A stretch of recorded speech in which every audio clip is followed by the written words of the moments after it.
j'invite tous les Français qui veulent rester libres à m'écouter et à me suivre. Vive la France, libre, dans l'honneur et dans l'indépendance.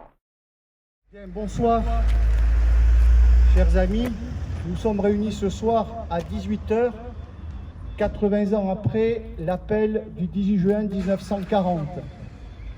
Nous sommes là réunis pour nous souvenir de l'appel à la résistance du général de Gaulle, qui va vous être lu par mon adjointe, Madame Michèle Delguet. Je lui laisse la parole. Texte de l'appel du 18 juin 1940. Les chefs qui, depuis de nombreuses années, sont à la tête des armées françaises, ont formé un gouvernement. Ce gouvernement, alléguant la défaite de nos armées, s'est mis en rapport avec l'ennemi pour cesser le combat. Certes, nous sommes submergés par la force mécanique, terrestre et aérienne de l'ennemi. Infiniment plus que leur nombre, ce sont les chars, les avions, la tactique des Allemands qui nous font reculer.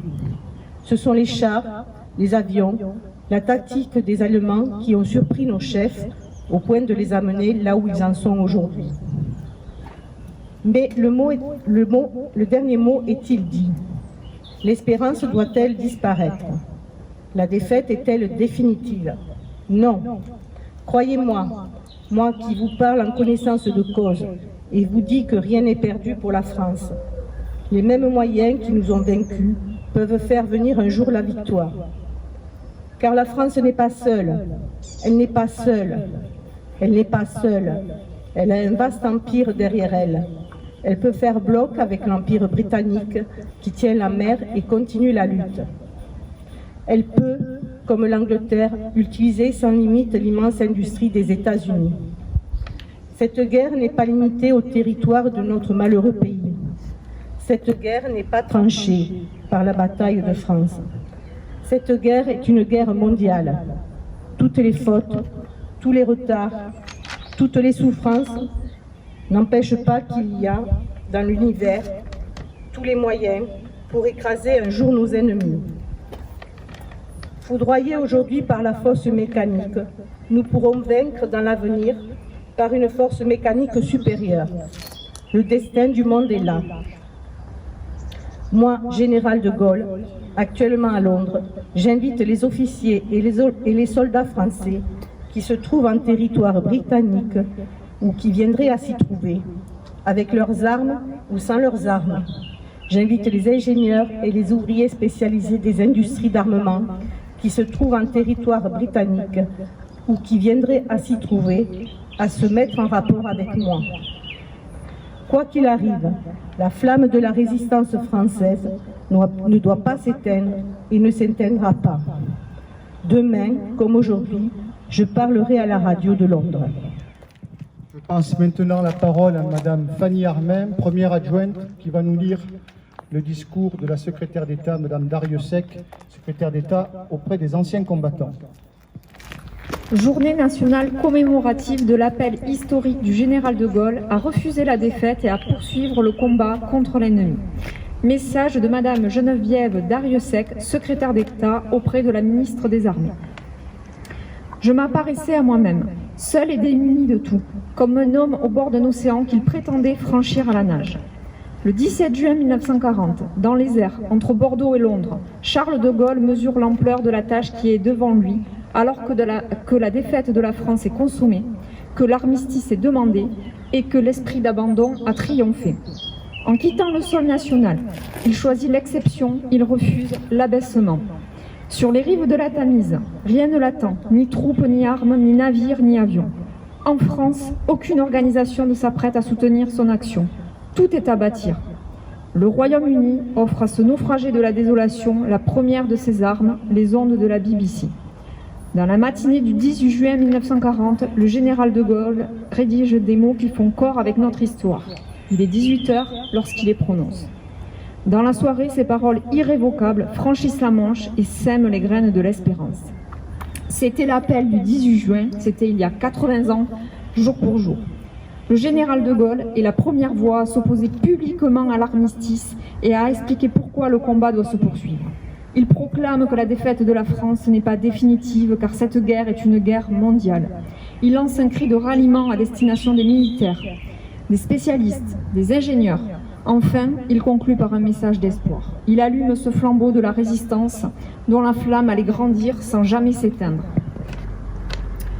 L'appel du 18 juin n'est pas le texte d'un soir, il est le début d'une épopée, celle de la France libre, puis de la France combattante. Peu l'ont entendu, seuls quelques groupes déterminés et quelques vaillants solitaires rejoignent Londres. Ils sont l'avant-garde de ceux qui refusèrent l'asservissement. La France libre n'allait pas cesser de croître. Les Français combattants se sont distingués et ont partout porté les armes de la France. Leur succès et leurs sacrifices se joignaient à ceux de la résistance intérieure, à ceux de l'armée des ombres. Tant de destins communs pour un même combat, le refus de la collaboration et la libération de la patrie. Tant de femmes et d'hommes qui, aux heures les plus sombres, ont choisi de ne jamais renoncer. De Gaulle n'entendait pas seulement remettre des Français dans la guerre, mais bien y maintenir la France. En construisant une armée française, en organisant un gouvernement, il préparait, au jour de la victoire, la place de notre pays à la table des vainqueurs et le retour de la République. En cette année dédiée au général de Gaulle, nous nous souvenons de la force de son message. Cet héritage demeure et plus que jamais, l'homme du 18 juin constitue un élément de notre consensus national et une part de notre identité collective. Avant d'aller déposer la gerbe avec le président des anciens combattants, je vais vous dire quelques mots qui nous ramènent de l'histoire à l'actualité. Au printemps 1940, la France, mal préparée à la guerre, dont l'armée est sous-équipée, subit une lourde défaite. Notre vieille et grande nation, admirée du monde entier, est occupée par l'ennemi et n'existe donc plus en tant que pays libre. Alors que le désespoir s'installe, un homme, Charles de Gaulle, ne se résout pas à la défaite et ne se résout pas à vivre sous le joug du totalitarisme. Son appel du 18 juin 1940 est une leçon d'optimisme dans une France pourtant anéantie. C'est surtout un refus de l'esprit de renoncement. Des Français de toutes origines sociales, de tous âges, de tous bords politiques, se rassemblent pour raviver la flamme de la résistance française.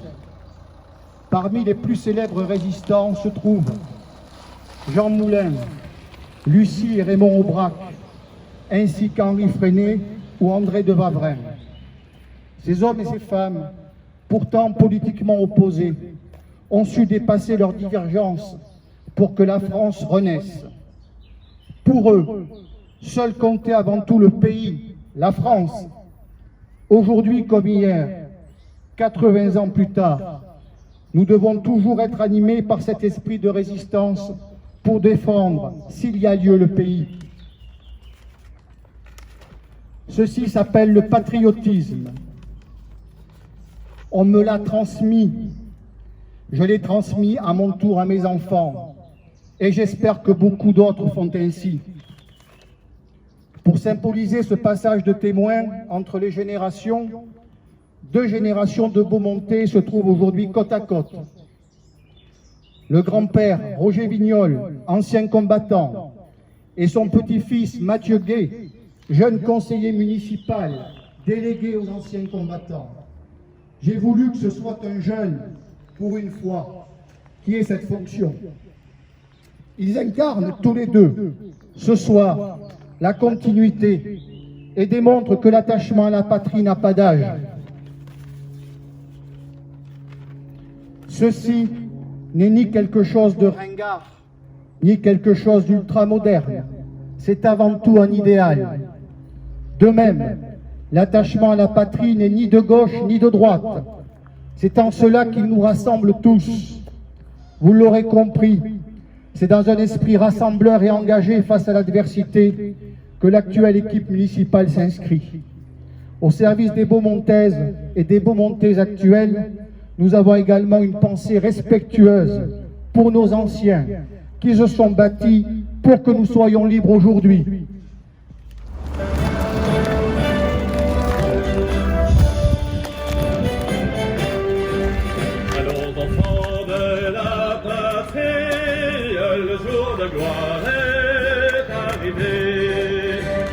contre nous de la tyrannie, l'étendard sanglant élevé, l'étendard sanglant élevé. Entendez-vous dans nos campagnes mugir ces féroces soldats? Ils viennent